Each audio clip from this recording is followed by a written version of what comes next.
Social মিডিয়ার দৌলতে সবাই হয়তো নিউজটা দেখেছেন যে দলে দলে বিএলও ফারাক্কাতে রিজাইন করছে। তারা আর কাজ করবে না জানাচ্ছে।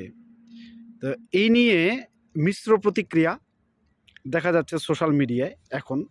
শুরুর দিকে কিন্তু মিশ্র প্রতিক্রিয়া ছিল না, শুরুর দিকে কিন্তু বিএলওদের নিয়ে বিরূপ প্রতিক্রিয়া ছিল। মানে সোশ্যাল মিডিয়ার মানুষজন, সাধারণ মানুষজন যাদেরকে নিয়ে বিএলওদের কাজ, যখন বিএলওরা তাদের সমস্যার কথা সোশ্যাল মিডিয়াতে এসে তুলে ধরছিলেন এবং এই যে এসআইআর চলছে তার সম্পূর্ণ প্রক্রিয়াটি একটা ধোঁয়াশাময় প্রক্রিয়া তাদের কাছে। মানে তাদের প্রপার ট্রেনিং নেই, প্রপার ইকুইপমেন্ট ছাড়া অ্যাপটাতে দিনকে দিন নতুন নতুন কিছু আপডেট পাঠানো হচ্ছে এবং তাদেরকে নির্দেশ দেওয়া হচ্ছে যে এটা করুন। যদিও সেই কাজটা কি করে তারা করবে তাদের সবার স্পষ্ট কোনো ধারণা কিন্তু নেই। কারণ ওই এক তো হচ্ছে প্রপার ট্রেনিংয়ের অভাব, আর দ্বিতীয়ত হচ্ছে অনেক বিএলও একদমই আনকরা এবং নতুন একদম। তো তারা কিভাবে কাজটা করবে বুঝতে পারছিল না। এই জন্য সোশ্যাল মিডিয়ায় এসে যখন সমস্যাগুলোর কথা বলছিল তারা, তখন কিন্তু সমাজে একটা বিরূপ প্রতিক্রিয়া তখন দেখা দিচ্ছিল। মানুষের মন্তব্য ছিল যে বেতন নেওয়ার বেলায় ঠিক আছেন, কাজের বেলায় অকম্মা। এবার ওখানে যখন বিএলওরা রিজাইন করতে গিয়েছেন তখন সমাজ মাধ্যমে আমি দেখছি যে জনগণ কিন্তু তাদেরকে সাপোর্ট করছে। এ থেকে কি প্রমাণিত হয়? এর থেকে এটাই প্রমাণিত হয় যে বিএলওরা কিন্তু ঠিকই বলছিল। বিএলওরা না জেনে কাজ ফাঁকি দেওয়ার মনোভাব নিয়ে কিন্তু সেই কাজটা তখন করছিল না তা নয়। আর প্রমাণ হিসেবে আমি আপনাদেরকে আবার দেখাচ্ছি, স্ক্রিনে দেখুন।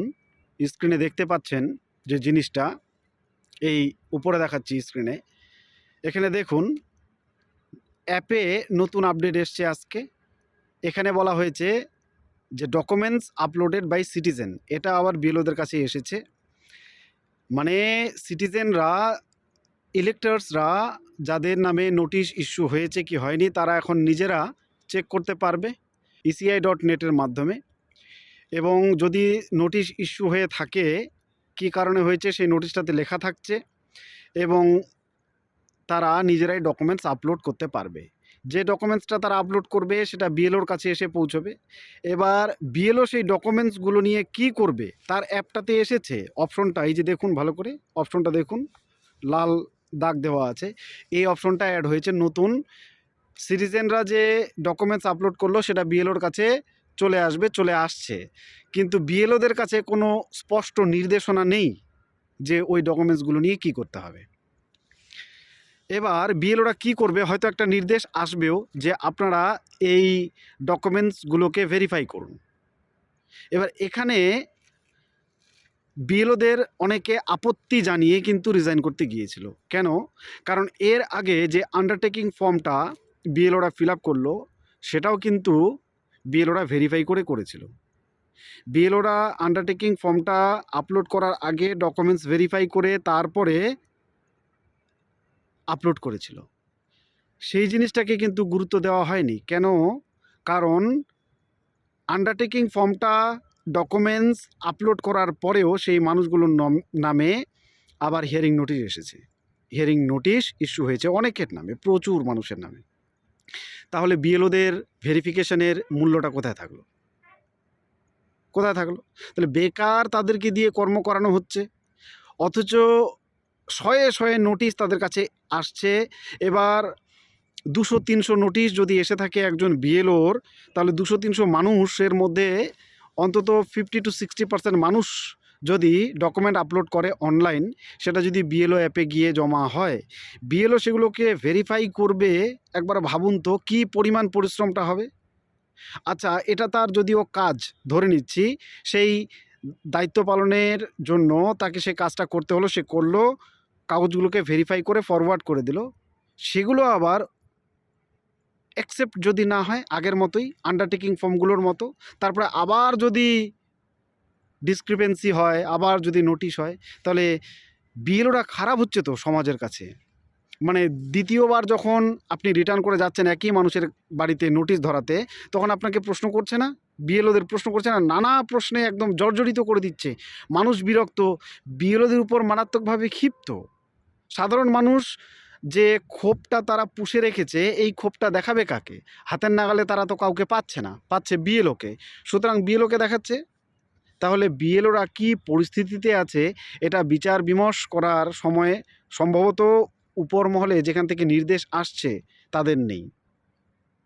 গ্রাউন্ড লেভেলে যারা কাজ করে তাদের কাছ থেকে, তাদের সঙ্গে পরামর্শ করে তারপরে অ্যাকচুয়ালি এই কর্মর ডিজাইনটা করতে হতো। এখনও সময় আছে। যদি এভাবে করা হয়, বিএলওরা গ্রাউন্ড লেভেলে কাজ করে, সমস্যাগুলো তারা সবচাইতে ভালো বলতে পারবে এবং সমাধানও অনেক কিছুর তারা কিন্তু বের করে দিতে পারবে।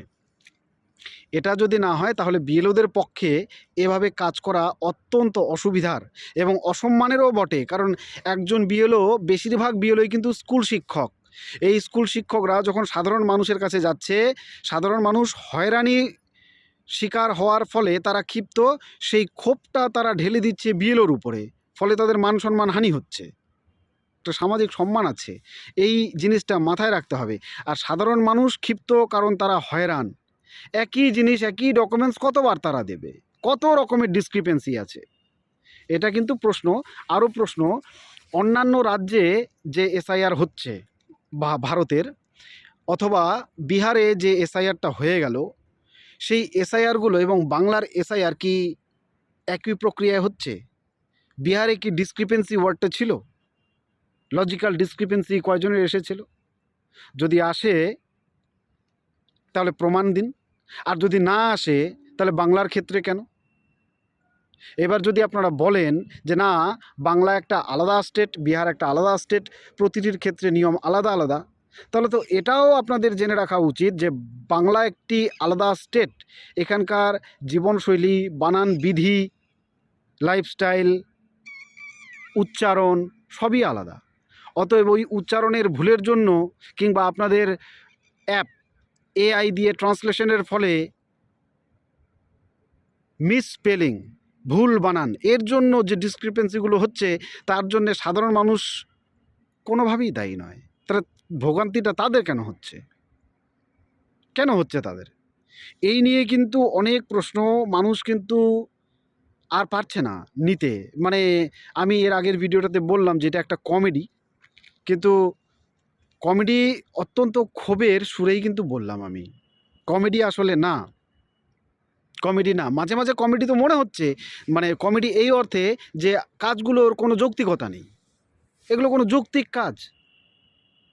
একটা আপডেট চলে আসলো অ্যাপে, কিন্তু কোনো নির্দেশনা নেই যে কিভাবে কাজটা করবে, ভেরিফাই করবে কিনা, ভেরিফাই করলে সেটা অ্যাকসেপ্টেবল কিনা। অ্যাকসেপ্ট তো করছে না। আমরা দেখলাম তো আন্ডারটেকিং ফর্মগুলোর বেলায়, আমরা দেখলাম বিএলও আন্ডারটেকিং দিল, ফর্মগুলো আপলোড করলো, ভেরিফাই হয়ে গেল, তারপরে উপরে কি হলো, অ্যাকসেপ্ট হলো না, আবার তাদের নামে নোটিশ আসলো। তাহলে এবারে কি হবে? সন্দেহ আছে। তো বিএলওরা ক্ষিপ্ত, এ কারণেই বিএলওরা রিজাইন করতে গিয়েছিল। সাধারণ মানুষদের উদ্দেশ্যে বলছি, বিএলওরা কিন্তু ফাঁকিবাজ নয়, বিএলওরা কাজ করছে। কাজটা কেমন, যেহেতু বিএলওরা সরাসরি সেই কাজের সঙ্গে যুক্ত, তারা জানে, তারা বুঝতে পারছে। এ কারণে সোশ্যাল মিডিয়াতে এসে তারা কিন্তু কাজের সম্মুখ ধারণা নিয়ে আপনাদের সামনে পেশ করছে। এবং আপনারা শুরুর দিকে প্রচুরভাবে বিরূপ মন্তব্য করছিলেন, সেটা কিন্তু উচিত হয়নি। ধন্যবাদ।